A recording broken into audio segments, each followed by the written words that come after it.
Our lesson this morning is entitled Upward and Outward. I like the title because it describes what I'm trying to impress upon you. It almost sounds like a political agenda, though, doesn't it? Some of those election thoughts in the past few months remind me, well, we're going to go upward and outward. Usually that means upward on the taxes and outward on the money. But that's not what we're looking at this morning. Jordan did a fine job reading our scripture reading, and the discussion with Jesus was, what are the greatest commandments of all?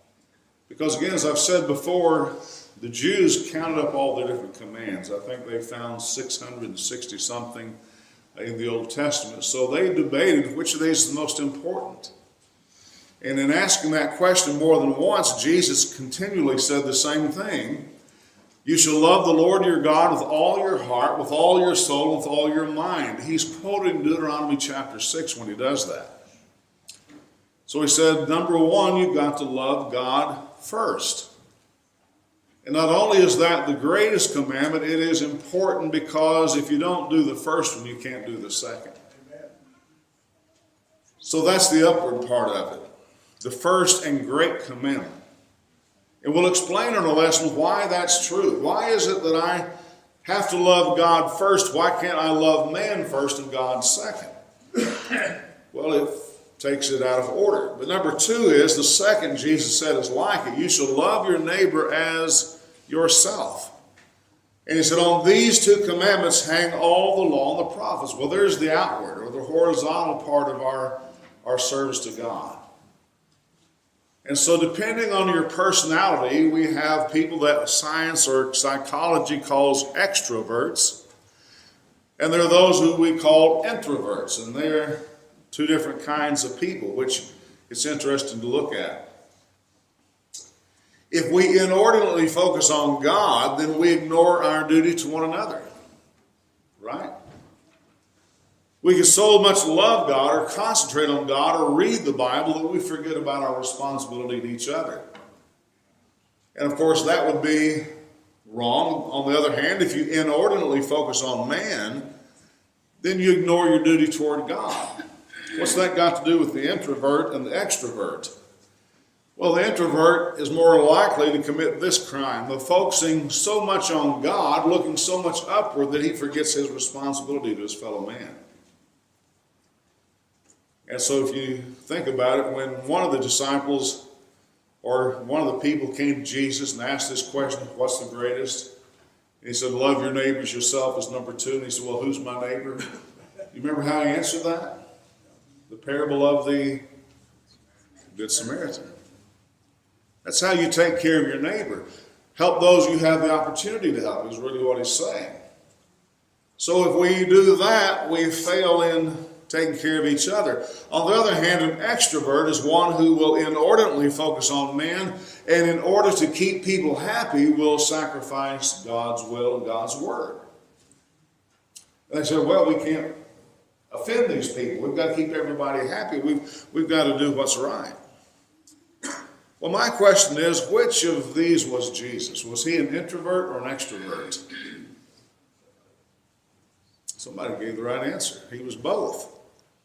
Because if you obey the first two commandments, it requires you to look upward and to look outward. It's not an either or. I've heard brethren, when I talk about this, say, well, I'm an extrovert and I'm going to defend that. Well, that's fine. I'm an introvert and I'm going to defend that. Now, who's wrong? Oh, we're both right. Well, not necessarily. Because we have to stop and think what that means. Paul in Acts 24 and verse 16 said, this being so, I myself always strive to have a conscience without offense toward who? God and men. It's not an either or. And even if the religion weren't true, if you find yourself to be an introvert, you would have to work on being more extroverted if you want to be balanced in your life. And if you find yourself to be an extrovert, then you have to work on being a little more introverted to have the proper balance in your life. And Paul said that. But what makes you wonder with that statement? He said, this being so. What being so, Paul? What is it that makes you want to have a conscience without offense toward God and man? Let's go back and read the context just for a second. because he's defending himself before Agrippa. And he says, if they found anything wrong, or Felix rather, if they found anything wrong with me, they should bring it forward. And he said, concerning the resurrection of the dead, I stand in being judged this day. But he's also defending himself, and he goes on to say, but this I confess to you, that according to the way which they call a sect, so I worship the God of my fathers, believing all things which are written in the law and the prophets. I have hope in God, which they themselves also accept, that there will be a resurrection of the dead, both of the just and the unjust, this being so. I myself always strive to have a conscience void of offense toward God and man. Judgment Day.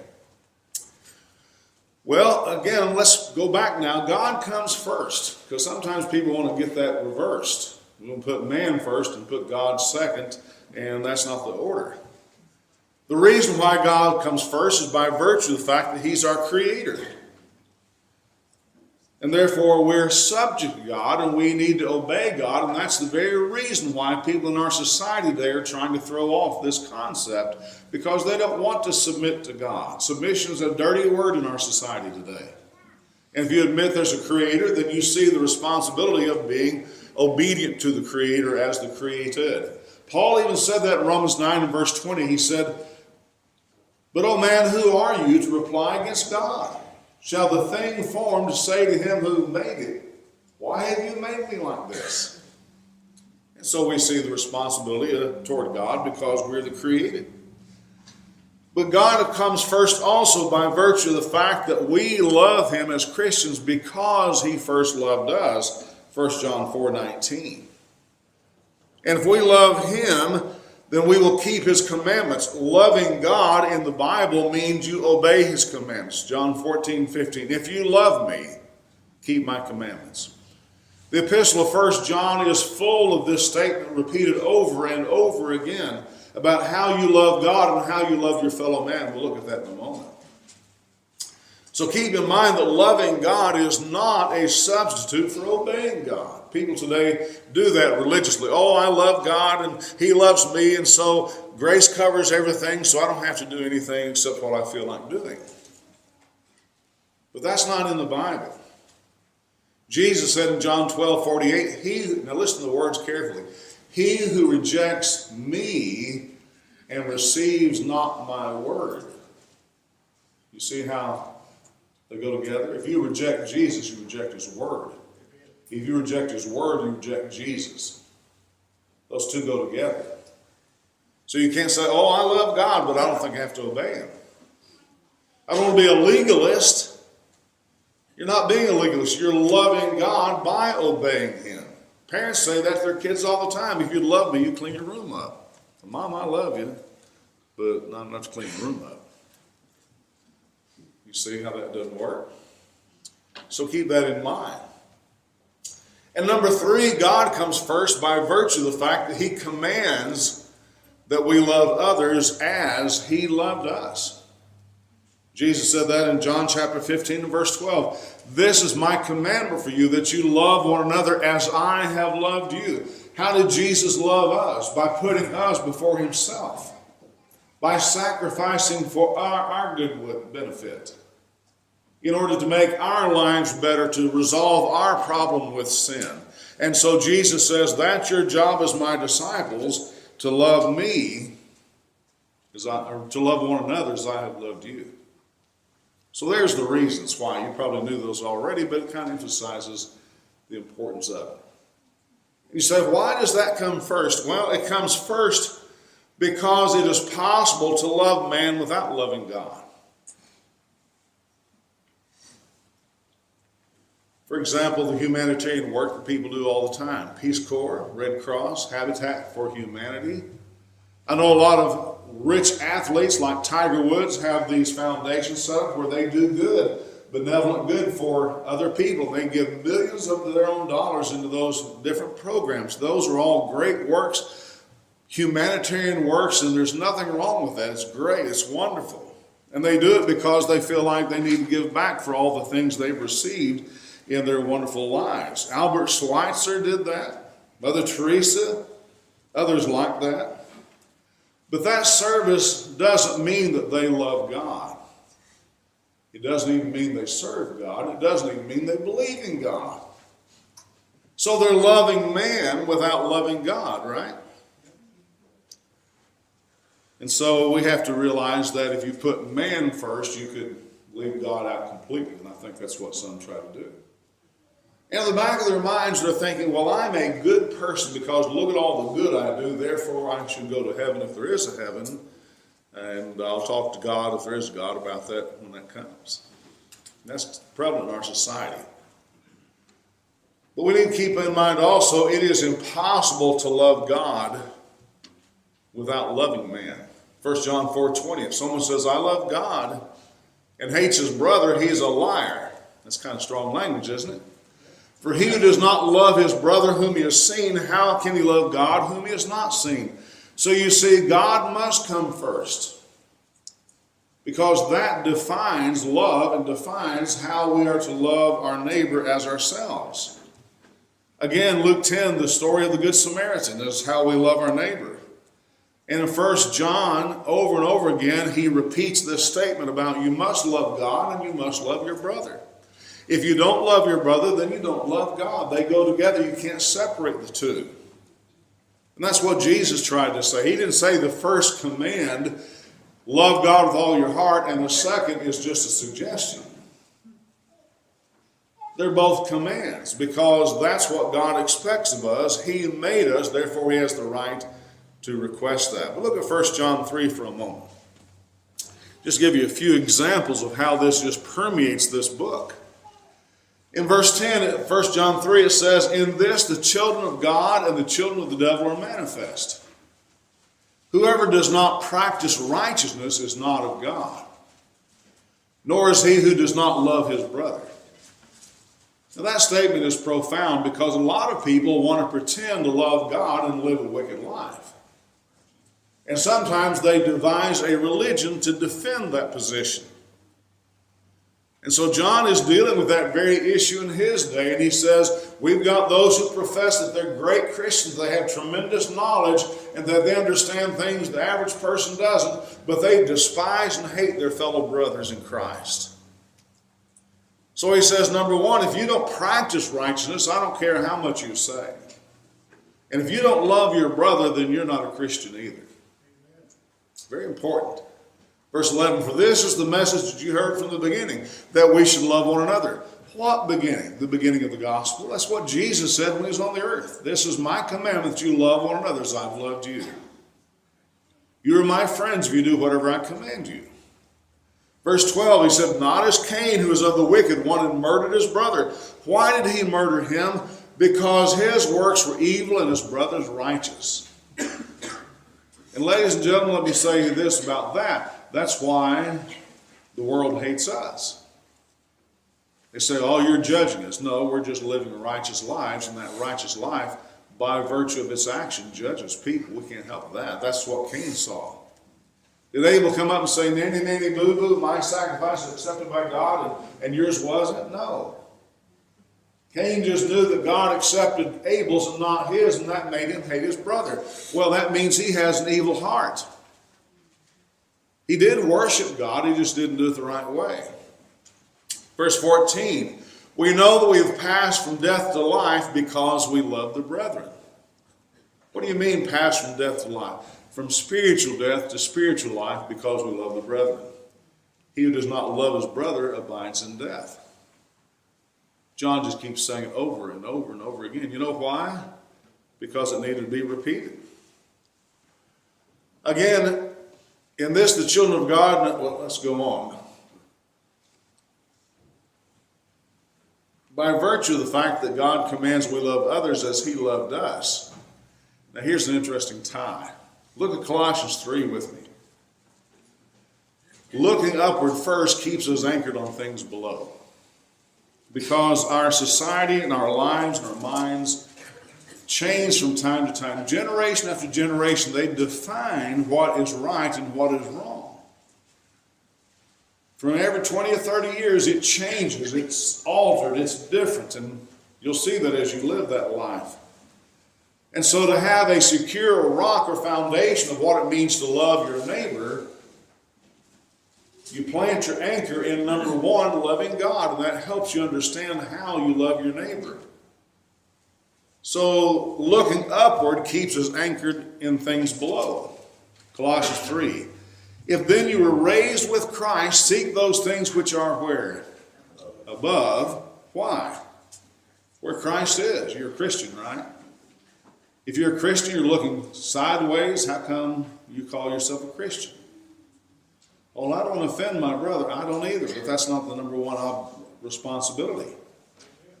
If somebody says, if you love your children, you won't make them clean the room. Who got that idea?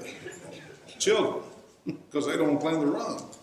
Why would you make them clean the room? Because you love them and you know that orderliness is a good thing in life. You see, there's a reason for why we do. All right. Where Christ is, sitting at the right hand of God, set your mind on things above, not on things on the earth. Why? Because people of the world are going to get this thing screwed up all the time. They're going to alter it and change it. Isaiah bemoaned the condition thousands of years ago when he said, woe to those who call evil good and good evil. It happens all the time. It goes on. We haven't discovered something new because today we say evil is good and good is evil. That's been going on forever. Satan tried that in the Garden of Eden. Can you eat the tree of the knowledge of good and evil? No, that's a bad thing. No, it's a good thing. You'll be like God. You'll know good from evil beside. Doesn't that look good to you? You see? And so to alter us, keep us from going that way, being tossed to and fro by every wind of doctrine, by the sleight of men and cunning craftiness, by which they lie in wait to deceive, you need an anchor. And that anchor is keep your affections and your mind on things above. And if you keep your rock in Jesus Christ and His Word, then you're not going to be moved sideways all the time. You're not going to let your love for man or whatever man says is love now move you from your rock, from your foundation, from your anchor. So you see how important that is? And then in Colossians, he goes on to describe how that affects us. Notice this. Verse 5, put to death, therefore, what is earthly in you. Here's the earthly things, and you see the worldly people, the earthly people practicing these. Sexual immorality, impurity, passion, evil desire, covetousness, which is idolatry. Why do I put those things to death? Because they're earthly and you're looking above. You get to looking horizontally too much, pretty soon you're going to say what everybody else says. Oh, these aren't bad things. This is natural. I was born that way. I can't help it.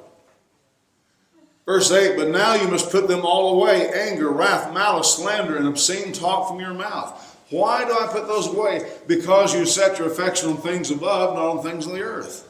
You're looking up where Christ is, you're following His standard, and that's your anchor, that's your rock, that's your right and wrong decider. Remember what John said? If you say you love God and you do not practice righteousness, then you're a liar. And he's just telling us exactly what that means. Verse 9, do not lie to one another, seeing you've put off the old self with its practices. So in this one chapter, he's saying love God and also love your neighbor as yourself. You see it? But number 2 is based on number 1. So if you're more an extrovert and you have a tendency to love people and that tends to pull you away from God, be aware. On the other hand, if you get to where you love God so much you don't even notice your neighbor, like the 2 religious guys who passed by on the other side and the poor guy in the Good Samaritan story who needed help, then you might want to change your mind about that. So you have to exercise change. There's the upward and there's the horizontal. And you find that throughout the Bible once you start looking for it. But again, love, devotion, and service to God is what the Bible means by godliness. 2 Peter 1, 3 through 7. Add to your faith, virtue, knowledge, self-control, perseverance, godliness. There's that virtue of looking up. But if you're really godly, what's next? Brotherly kindness. You see how close those two are connected? And love. You can't separate these two. And so it's a beautiful thing. Once you develop these dispositions, faith, virtue, knowledge, self-control, and perseverance, these all have to do with you. If you don't believe, you need to learn to believe. If you don't have virtue or yourself under control the power that God gave you. If you don't have Bible knowledge or self-control or long-suffering, then you need to work on those things. But once you've got that accomplished, then you're going to develop godliness and brotherly kindness. So acting in a godly manner is looking upward in view of God. It doesn't mean you neglect your neighbor. It means that you live your life with the awareness of God's presence. Remember 2 Corinthians 7:10, the brother who was living with his father's wife repented because he had godly sorrow. Worldly sorrow says, I'm just sorry I got caught. Godly sorrow says, I'm sorry that I displeased God. I'm quitting it because I want God to be happy with me. Godly sorrow produces repentance not to be regretted. Living godly will cause you to be persecuted in this world. All who live godly will suffer persecution, Paul told Timothy, 2 Timothy 3:12. You know why? Because the world's values and the world's mores are different than God's. There's that natural conflict. So if you stand with Jesus Christ and He's your anchor and He's your rock, you're going to get it from all sides, folks. But that's okay because Jesus said, greater is He who is in you than he is in the world. And I have overcome the world, and you will too. God's grace says that we should live soberly, righteously, and godly in this present world, Titus 2:12. The grace of God that brings what? Salvation has appeared to all men. Teaching us. So when we talk about being godly, what we're saying is I put God first in my mind and in my life, and living that always as the number one premise. Then I love my neighbor as myself, the way that God says love is, which we're going to get to here in a second. If you don't love God, there's a problem. Sometimes people are religious, but they don't love God as they should. Church at Ephesus, Revelation 2 and verse 4, you've lost your first love. Got to be careful about that. We can just start loving ourselves, our own worship, and we're not doing it to please God. All right, now love for man comes second, right? Because God is our anchor. He defines what love is, and He tells us if you really love me, you'll love your neighbors yourself. Leviticus 19:18, though, is where that comes from originally. Let's go back to Leviticus 19, because sometimes we don't know what that means. Love is so obscure in its definition. It means one thing to one person and something to somebody else entirely different. But in Leviticus 19, he describes very carefully what that means. So if we look at the context of verses 9 through 18, he makes it really plain.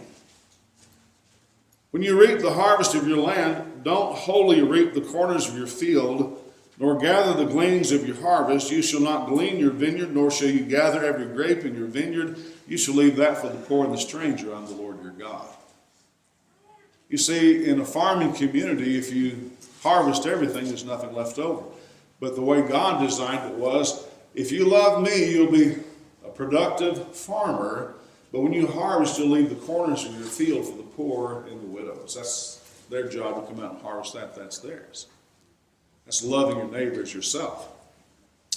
Verse 11, you shall not steal, nor deal falsely, nor lie to another. And you shall not swear by my name falsely, nor shall you profane the name of your God. I am the Lord. Verse 13, you shall not cheat your neighbor nor rob him. You shall not, verse 14, curse the deaf, nor put a stumbling block before the blind. But you shall fear your God, I am the Lord. Now you got to stop and almost think that's funny. I mean, who's going to go out? Here's a blind man walking, and you put a rock so he can fall over it. I'd say kids are doing that. That'd be hilarious. And cursing the deaf. I saw a show just on sports last night where a guy was talking to a fella and he didn't understand his language and he was insulting him.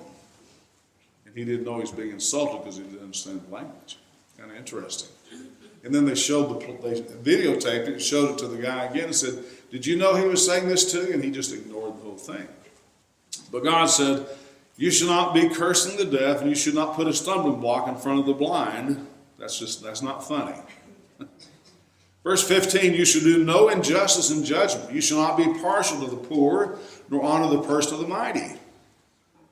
Well, that happens in our country all the time. If you got enough money, you can buy your justice. God said that's wrong. In righteousness you shall judge your neighbor. You shall not go about as a talebearer among your people, nor shall you take a stand against the life of your neighbor. I am the Lord. Boy, if people got executed for being tattletales, we'd be in trouble, wouldn't we? Verse 17, you shall not hate your brother in your heart. You shall surely rebuke your neighbor and not bear sin because of him. You shall not take vengeance, nor bear any grudge against the children of your people, but you shall love your neighbor as yourself. I am the Lord. So you see, if we had a problem with understanding what that meant, go back and read where it came from originally. And you see how that works every time. He says the reason why you should observe these things is because I am the Lord your God. Well, what if God's not in the picture? Then why are you doing these things? Oh, I just want to be a good neighbor. Well, who says what's good? But God says, I'm the anchor, I'm the rock, I'm the foundation. Here's what I say is loving your neighbors yourself. And he defines it very clearly and plainly. Well, 9 times it's found in the New Testament. Jesus primarily says it 5 times. Paul quotes it 2 times in his writings, and James calls it the royal law in James 2 and verse 8. But every time it's directed toward us. You shall love your neighbor as yourself. Do you do that? Or do you just give lip service to it? That's the question we all have to ask ourselves. Again, let's see why that's important. In Romans 13, 8 through 9, Paul again duplicates what we saw somewhat in Leviticus 19. Loving your neighbor as yourself means do not commit adultery. Do not murder. Do not steal. Do not bear false witness. Do not covet. And if there's any other commandment, all are summed up in the saying, namely, you shall love your neighbor as yourself. All those commands mean treat your neighbor like you'd want to be treated. And we can see all of that. And yet today, some of these very things are defended by people saying, well, if you loved your neighbor, you wouldn't judge him harshly. Well, that's why it's important for us to love our neighbor as God says love our neighbor. Well, what's wrong with all of these things? Well, if you commit adultery, you've just stolen your neighbor's wife. Good or bad? Bad. Don't treat him like that, or don't treat her like that. If you murder, you've taken their life, and God alone has the right to take a life and to give it. That's why suicide is wrong, because you're taking your life and God didn't give you permission to do that. Plus, you're insulting the person you're murdering because he's made in God's image. If you don't believe in God, then what's wrong with killing a human being just like you kill a cow? According to evolution and atheists, they're both just from the same source of life. So why is one wrong and the other okay? Doesn't bother me to go to McDonald's and eat a hamburger. All I'm worried about is the calories. I'm not worried about, I killed my brother, the cow. I guess my sister. Somebody says, that's a lot of bull. I agree. Do not steal. Why not? Because it's not yours. Who cares? Well, you do, because you love your neighbor as yourself. Do you like being stolen from? No, I've never met that person yet. Do not bear false witness. Do you like being lied about? No, people have lied about me a lot. And the sad thing is, when people lie about me, those that heard it don't come ask me about it. And that's sad, because those are Christians who profess to believe in Jesus. But you don't like being lied about any more than I do. But people will believe a lie and run off and never question whether that was true or not. You see how a lie can ruin a person's reputation as well as the truth? Is that good? No, it's terrible. And do not covet anything. Your neighbor's wife, your neighbor's property, your neighbor's house, your neighbor's car. Why? Because I am the Lord. You see how that works? And so all these things are wrong because of the harm done to your neighbor. What difference does my neighbor make? He's made in God's image, just like you. You take that out of the equation, and there's no explanation for why I should do or not do these things. So again, Romans 13:10 says, love fulfills the law, and that's because it honors man who, James 3:9 says, was made in the similitude of God. That's his explanation. That's foreign to someone who loves man but not God. He may love his neighbor, he may love his fellow man, but he doesn't love him for the right reason. I love my fellow man because, number one, God told me to. Number two, I understand why. He's made in God's image. He has an eternal soul. That's an important thing. And it confuses love for man with love for all other physical creatures. That's why these people who don't have Jesus as the rock of their foundation or anchor say, well, it's okay to abort a baby, but let's go save the whales. I don't get that. Never will. That makes sense. A human life is not as valuable as a whale. I get it. A whale's bigger. Maybe that's the point. No, I don't think so. It just shows you how, when you don't have an anchor, you're liable to be tossed to and fro and be all over the place. And so I don't practice abortion because a baby, a fetus in a mother's womb, is a human life. Jeremiah 1 tells you that. God said to Jeremiah, when you were in your mother's womb, I knew you, and I chose you to be a prophet way back then. That answers the question, is life begin at birth or is it in the womb? Cursing man demeans those in God's image. What's wrong with cursing somebody? I don't like cursing a guy out. That's what people tell me. I don't believe that myself. Well, we want to give them a piece of our mind. We want to tell them what we really think. But do you realize how demeaning that language is to the other person? It says, I don't care about your feelings. I want to hurt you. And the worst words I can think of are the ones I'm going to use to hurt you. And so I don't care about you. James 3:9-10 says, with it, our tongue, we bless God and our Father, and with it we curse men who've been made in the similitude of God. Out of the same mouth proceed blessing and cursing. My brethren, these things ought not so to be. Amen. Well, if you have a problem with cursing, it's probably because you don't believe what we just read. When you stop and think what it does to the person you're speaking to, and you have a conscience, you say, I need to watch my language because I don't want to offend people. Because people are important. They're in God's image. They're my fellow brothers in this world. And so we have a foundation. Again, murdering man's wrong because he's in God's image. But when he says love fulfills the law, he doesn't mean fulfill in the sense that once you've done it, it's over. He means that's the way that life should be from here on out. And so keep that in mind as well. So the question is, do you love your neighbor in the sense that Paul means in 1 Corinthians 13? Now abide faith, hope, love, these three, but the greatest of these is love. What kind of love? The one like we read Leviticus 19, Romans 13, James chapter 3. If so, do you seek your neighbor's salvation like Jesus did? In the elders meeting the other night, someone made the comment, one of our most important jobs for 2019 is to try to seek and save the lost. Do you agree with that? Shake or nod, wink or blink, yeah.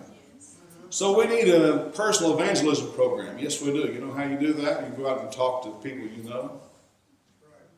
You go talk to your relatives, your friends, your family, your co-workers, your co-students, somebody you know that's lost, and share the gospel with them some way or another. And if you do that, it's because you love your neighbor as yourself. And if you love your neighbor as yourself, do you treat him or her with honor and respect and goodwill like Jesus did? Now that doesn't mean he was a wallflower and let people run over him. You read Jesus' life, and sometimes he rebuked very severely the very wicked, the religious hypocrites, the people who are doing wrong. And more than anything, what really irritated Jesus is when people taught religious error and caused people to lose their souls thinking they were going to heaven. That bothered him the most. And so in true worship, Jesus said in Mark 12:33, to love God with all the heart, with all the understanding, with all the soul, with all the strength, and love one's neighbor as oneself is more than all the whole burnt offerings and sacrifices. People have read that and said, well, I'm not coming to church anymore then. Then no, you missed the point. The point was, if you don't love God with all your heart, soul, mind, strength, and understanding, then when you come to worship God, you're not worshiping Him properly. And again, Micah said in chapter 6 and verse 8, He has shown you, O man, what is good, and what does the Lord require of you, but to do justly, to love mercy, and to walk humbly with your God. You see in that the same thing we've been studying this morning? If you walk humbly with your God, you love God with all your heart, right? There's the upward. And if you do justly and love mercy, you're treating your fellow man as he should be treated. Justly means you're doing right. You're giving an hour's work for an hour's pay. If you're a butcher, you sell a pound of meat, you give them a pound, not 15 ounces. You don't lie to your neighbor and say you did one thing when you meant another. You do justly and you love mercy, which means you're forgiving, forbearing, long-suffering, kind. Why? Because God did it to you. And because your neighbor is made in God's image. So again, 1 John 3 says, if you say you love God and you hate your neighbor, you're a liar. Because how can you say you love God whom you do not see, when you hate your brother whom you do see? They're connected. We have to remember that. And so, are you an upward and outward Christian? I think all of us can listen to this lesson and say, I've got some work to do. But remember, both of them were commanded. They're both imperatives.